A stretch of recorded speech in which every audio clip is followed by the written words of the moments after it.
Happy Bowl days, everybody, and welcome to another edition of the Bowl Bonanza Kickoff Show. We got 3 games today, 4 tomorrow, another 4 on Thursday, and I believe another 4 on Friday. So as the year winds down, the bowls heat up. And first of all, before I get down to the business of picking the 3 games on today's slate, I want to take this opportunity, first of all, to hope that everybody had a wonderful Christmas. Hope you all enjoyed yourselves, getting your equal portions of food, family, and football. And there's plenty more where that came from, I can assure you of that.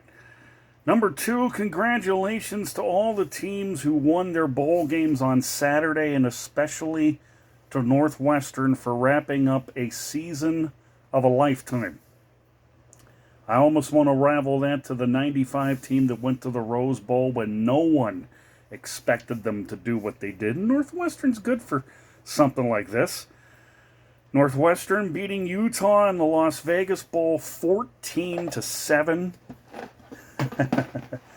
And I'm reminded by the Lanyards that we should get to picking here.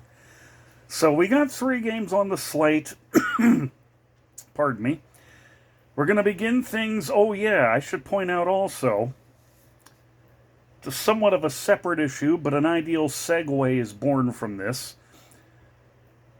A big congratulations to the Detroit Lions for wrapping up their first division title in 30 years. They won the NFC North, beating Minnesota over the weekend.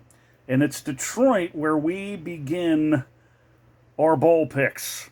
The Quick Lane Bowl has Bowling Green out of the Mid-American Conference and the Big Ten's very own Minnesota Golden Gophers. Now, Minnesota, despite the fact that they're 5-7, are actually favored to win this game. And under normal circumstances, I would go that route. I would take the more experienced Gopher team, even though the record doesn't necessarily reflect it. You know, the Mid-American Conference will always be, second tier or third tier, depending upon which side of the fence you're on. I'm one of those people that likes to live dangerously on my picks. I'm going to go with Bowling Green to win over Minnesota, even though I do have a lot of love for P.J. Fleck as head coach. Just the fact that Minnesota is in this bowl game thanks to an academic quirk. I don't know the actual term of it, but you guys know where I'm going with that. If you didn't win 6 games, then you shouldn't be bowling. But there weren't enough 6-6 teams this year, which explains why schools like Jacksonville State and James Madison ended up going to bowl games. And Jacksonville State won theirs. James Madison, however, fell victim to some major league clock management and a ground game to match with it when Air Force took them down in the Armed Forces Bowl. But we're taking Bowling Green today over Minnesota, which now brings us to the First Responders Bowl, played on the campus of SMU at Gerald Ford Stadium in Dallas, Texas, and it only seems fitting that we have Texas State and Rice playing in this one, which proves that Texas is a winner all the way around for this one. Anyway, to the victor goes the spoils, and I suppose to the loser goes the spoils. Texas State 7-5 and a slight favorite over Rice. Rice, however, is 6-6, and I'm riding with Rice. I've been backing them all year. They got a wide receiver named Luke McCaffrey, and if that name rings a bell, it should. He's playing in this game today. He's got, I believe, I don't know if I have the stats off the top of my head here, but he's put together some pretty good numbers that would make Ed McCaffrey proud. Of course, the legendary wide receiver that played at Stanford, starred in the NFL with the 49ers, Giants, and Broncos. And Luke is the latest.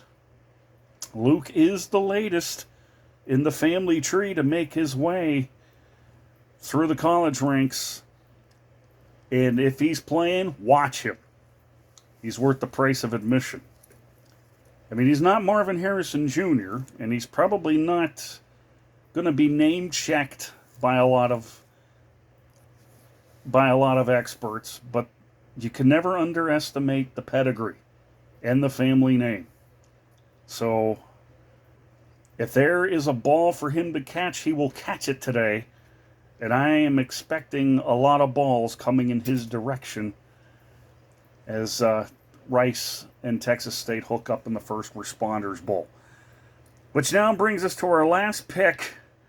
Tonight's guaranteed rate ball down at Chase Field in Phoenix, Arizona, home of the Arizona Diamondbacks. And tonight it's Kansas and UNLV. Kansas, I believe, is a double-digit favorite. And unlike last year where they went on that nice run to start the year, they were on College game day, and then everything started to take a downturn, only to win one game down the stretch and ultimately losing to Arkansas in the Liberty Bowl. Kansas is in a better position this year to win a bowl game, to take that next step, to become an elite college football program. It's rounding into form little by little. And as long as Lance Leopold's running the show there, I think Kansas is setting themselves up for a nice run in the Big 12, especially now with Oklahoma gone, with Texas gone. All will be right with the world in that conference, no question about it. With that being said, I'm taking Kansas over UNLV. That will do it for these picks for today. And again, a subtle reminder for all of you guys, we got 4 games to be picked over the next 3 days. 4 games each over the next 3 days. And it's starting to get bigger. It's starting to get better. And with all of that being said, we look forward to coming back and making picks and sporting lanyards for you over the next 3 days. So until tomorrow, from all of me to all of you, BR signing off for the Ball Bonanza Kickoff Show. Enjoy your games, everybody. And we'll talk to you tomorrow.